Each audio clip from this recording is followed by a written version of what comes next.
Olá, queridos e amados irmãos, a graça e a paz do nosso Senhor Jesus. Eu sou a missionária Alessandra Rocha, do canal A Verdade que Fortalece. Este canal que foi criado para estudarmos a Bíblia Sagrada, verso a verso, o texto em seu contexto, com a finalidade de alcançarmos o maior entendimento da vontade de Deus para as nossas vidas e para que possamos edificar e fortalecer a nossa fé. Estamos na nossa 8ª aula da Epístola aos Gálatas, carta conhecida como a Carta da Liberdade, que nós a intitulamos de A Graça que Liberta, Justificação e Santidade pela Fé em Cristo. Iniciaremos hoje a unidade 3, a fé contra a lei. Abordando os versículos iniciais do capítulo 3, vamos falar da loucura dos Gálatas, que está em Gálatas capítulo 3, do verso 1 ao verso 9. Conforme vimos nos capítulos anteriores, Paulo defendeu intrepidamente a origem divina de sua missão e a mensagem apostólica que ele pregava. Elas vieram de Deus, independentemente dos homens. Agora, nesses versículos, Paulo volta-se para os Gálatas e para a infidelidade deles para com o Evangelho, como consequência das influências corruptas dos falsos mestres. Paulo denuncia a falsa dissenso dos Gálatas. Eles deveriam ter resistido ao encanto de qualquer coisa que os procurasse enfeitiçar. Em sua astúcia, os judaizantes convenceram os cristãos da Galácia a acrescentarem em sua vida cristã a prática dos rituais cerimoniais do judaísmo, como sendo necessários e determinantes para a salvação, que, na visão deles, ocorre pelas obras e não pela graça. Os Gálatas sabiam muito bem que o evangelho é recebido somente pela fé, como a sua própria experiência e pelo ensinamento claro das Escrituras, eles haviam demonstrado isso. Assim, Paulo relata a experiência da conversão dos Gálatas e cita o exemplo de Abraão, como ele foi justificado diante de Deus. É pela fé. Esse é o único caminho para a justificação, já anunciado por Deus no Antigo Testamento. Esse é o assunto do nosso encontro de hoje. Mas antes de iniciarmos a nossa aula de hoje, eu não posso deixar de lembrar aos irmãos que na descrição desse vídeo vocês encontram a bibliografia, que é a lista dos autores e teólogos que nós consultamos para realizar as nossas aulas. E também informar aos irmãos que perderam alguma aula, vocês podem encontrar a lista de todas as aulas disponíveis do canal de uma forma rápida no YouTube, que é através da hashtag AVF Alessandra Rocha, tudo junto, entre aspas, e em letra minúscula. E ainda quero pedir aos irmãos que participem das nossas aulas, deixando seus comentários, dúvidas e sugestões, e divulguem também o nosso canal, para que juntos nós possamos evangelizar, transformar e fortalecer vidas com o estudo da Palavra de Deus. Vamos agora pedir ao Senhor que venha iluminar as nossas vidas com o Espírito Santo, para que possamos entender o verdadeiro Evangelho, a fim de desfrutar a plenitude da graça que Jesus alcançou através do seu sacrifício na cruz do Calvário. Que assim seja, em nome de Jesus. Amém. A loucura dos Gálatas. Vamos ler inicialmente Gálatas capítulo 3, do verso 1 ao verso 5. Ó Gálatas insensatos, quem foi que os enfeitiçou? Não foi diante dos olhos de vocês que Jesus foi exposto como crucificado? Quero apenas saber isto. Vocês receberam o Espírito pelas obras da lei ou pela pregação da fé? Será que vocês são tão insensatos que, tendo começado no Espírito, agora querem se aperfeiçoar na carne? Será que vocês sofreram tantas coisas em vão? Se é que, na verdade, foram em vão.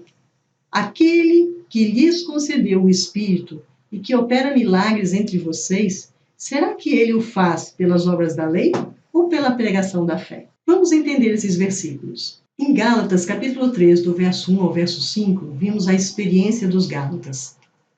Paulo apela para a experiência dos Gálatas com o propósito de apontar e estabelecer que o caminho correto para a salvação é pela fé. A justificação foi estabelecida pelo fruto e efeito do recebimento do Espírito, firmado também na dependência dele e de sua graça, confirmado pela participação dos dons e do sofrimento por causa do Evangelho. Os insensatos estavam trocando Cristo por Moisés, a graça pela lei, a fé pelas obras. Neste capítulo 3, vimos Paulo repreender os Gálatas por sua desobediência ao Evangelho e pelo afastamento deles do verdadeiro Evangelho, e confirma a doutrina da justificação pela fé por meio de vários argumentos. Primeiro, Paulo começa chamando os Gálatas de insensatos.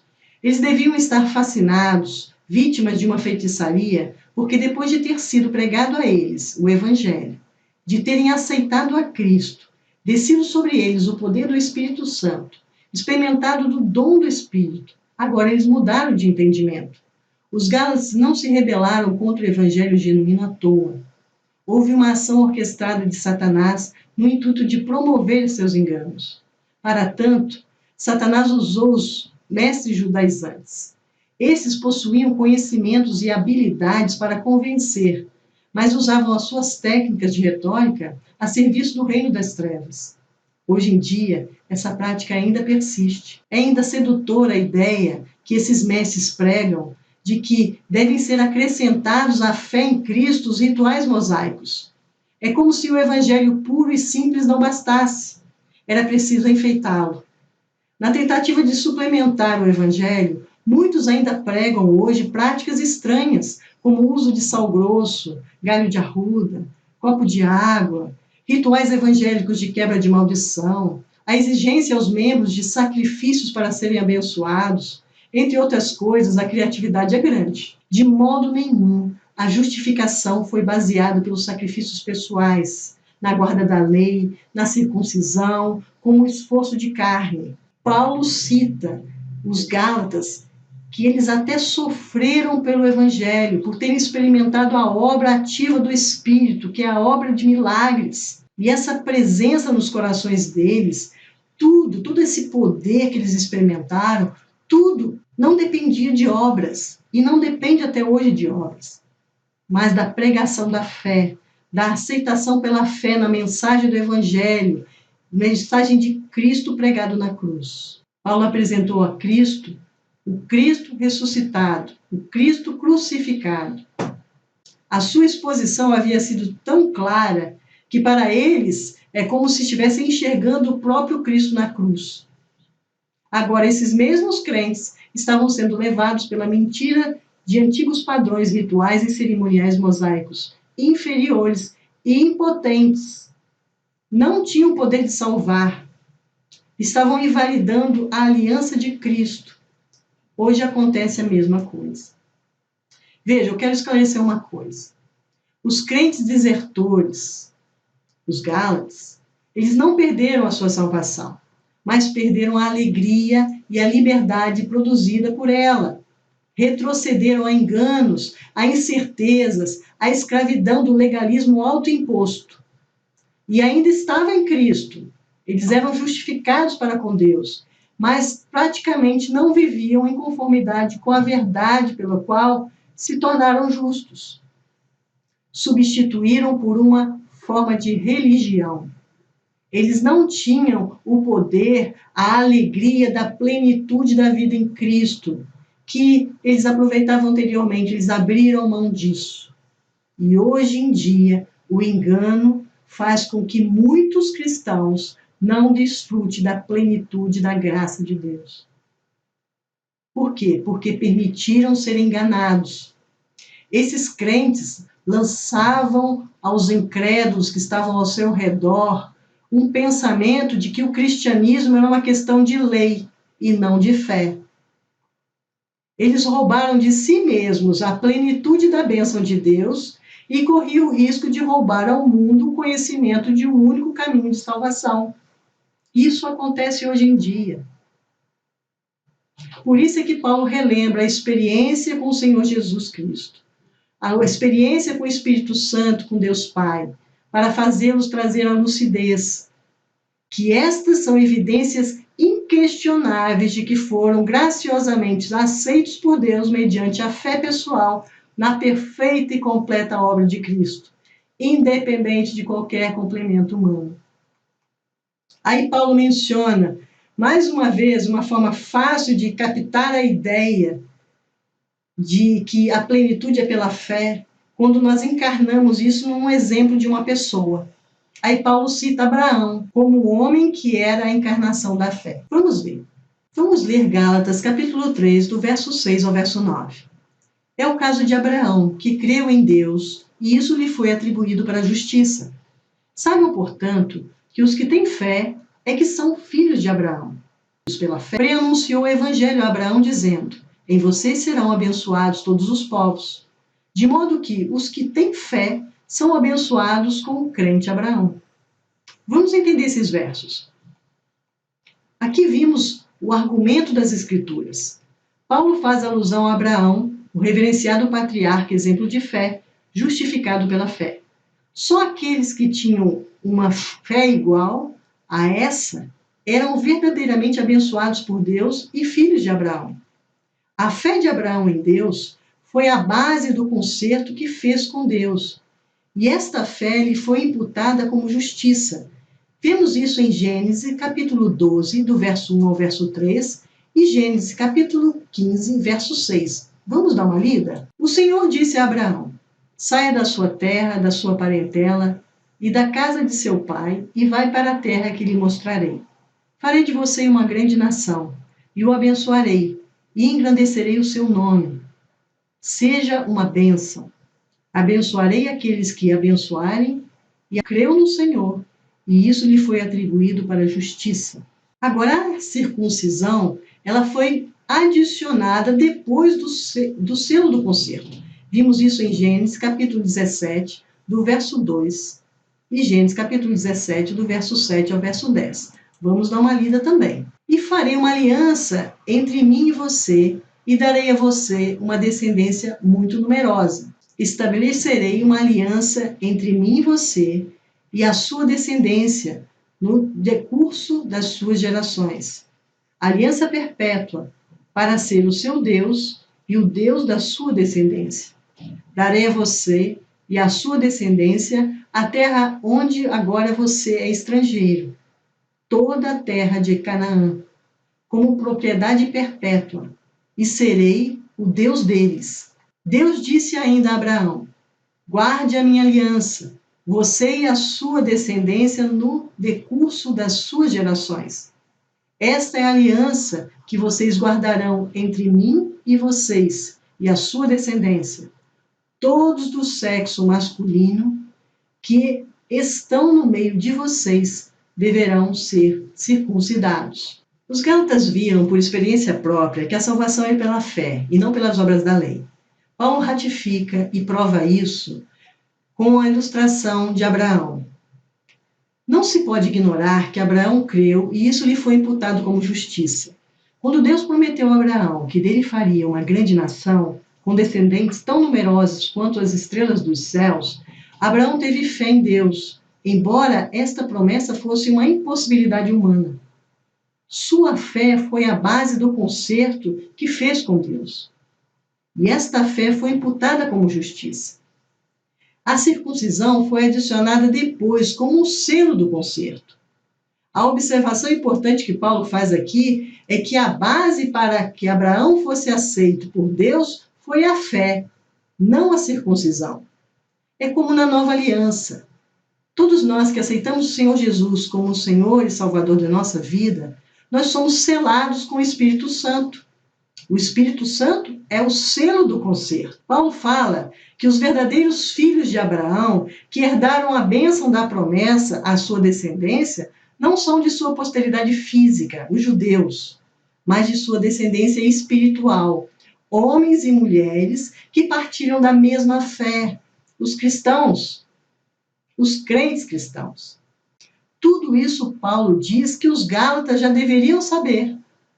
Abraão é a prova de que a salvação nunca veio por qualquer outro caminho que não fosse o da graça mediante a fé. Até mesmo o Antigo Testamento ensina a justificação pela fé.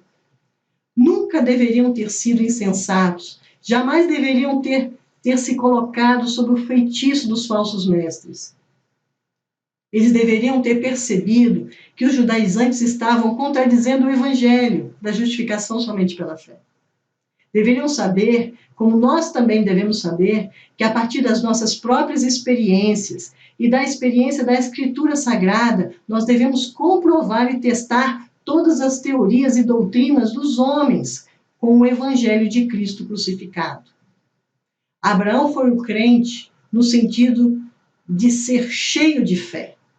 A sua justificação também está à disposição das nações. Esta é a bênção que lhes foi prometida todos aqueles que têm uma fé semelhante à de Abraão, que crê em Jesus como o único e suficiente Salvador, crê na sua obra, na obra da cruz, que ele pagou o preço por nós, foi o nosso substituto na cruz, que nós somos justificados diante do Pai, selados pelo Espírito Santo, é somente pela fé. A fé semelhante à fé de Abraão. Assim, queridos, nós encerramos a análise dos versículos de hoje. Vamos às nossas considerações finais. O Evangelho é Cristo crucificado, sua obra consumada na cruz. Pregar o Evangelho é apresentar Cristo publicamente como crucificado, de modo que sejam confrontados com o Cristo crucificado hoje e percebam que podem receber a salvação de Deus vinda da cruz. Com base na cruz de Cristo, o Evangelho oferece uma grande bênção, uma bênção dupla. É com esses dois dons que Deus abençoa a todos os que estão em Cristo. Deus nos justifica aceitando-nos como justos diante dele e coloca seu Espírito em nós. Todos que recebem o Espírito são justificados, e todos que são justificados recebem o Espírito. O que o Evangelho exige de nós? Nada. Não temos que fazer nada. Temos apenas de crer. Nossa reação não consiste nas obras da lei, mas em ouvir a pregação da fé. Crer no Senhor Jesus, o Cristo, é confiar plenamente em sua obra salvífica e vicária, obra substituta. E confiar é viver tranquilo, sem medo da morte ou do inferno. Isso quer dizer que a fé genuína se submeterá alegremente ao senhorio de Jesus. Isso também quer dizer que a fé irá necessariamente levar ao arrependimento. A fé genuína não irá persistir numa atitude de desafio e rebelião contra o Senhor, mas irá reconhecê-lo como Senhor em todas as áreas da vida. Irá carregar o fruto do amor por Cristo e pelo povo dele. Assim, queridos, nós encerramos a nossa aula de hoje. Vamos orar? Senhor Deus, gracioso e generoso Pai, ajuda-nos, ó Pai, a ficar firmes, permanecer inabaláveis no verdadeiro Evangelho de Cristo, que é através do sacrifício do Senhor Jesus na cruz. A cruz é que nos trouxe libertação. É nesse sacrifício que nós temos confiança, que fomos libertos do poder do pecado, somos justificados diante do Senhor e podemos viver em Cristo a plenitude da bênção que Ele alcançou através desse sacrifício. Ajuda-nos, ó Pai, a viver alegremente essa liberdade em Cristo, para a glória do Teu santo nome. Em nome de Jesus. Amém. Assim, queridos, nós nos despedimos, agradecendo a vocês por estarem conosco em mais uma aula de Gálatas e agradecendo a Deus mais uma vez pela liberdade e oportunidade de estudarmos a palavra dele, que é a verdade que nos fortalece. Abraço a todos, até a próxima aula, se assim Deus nos permitir. Até lá.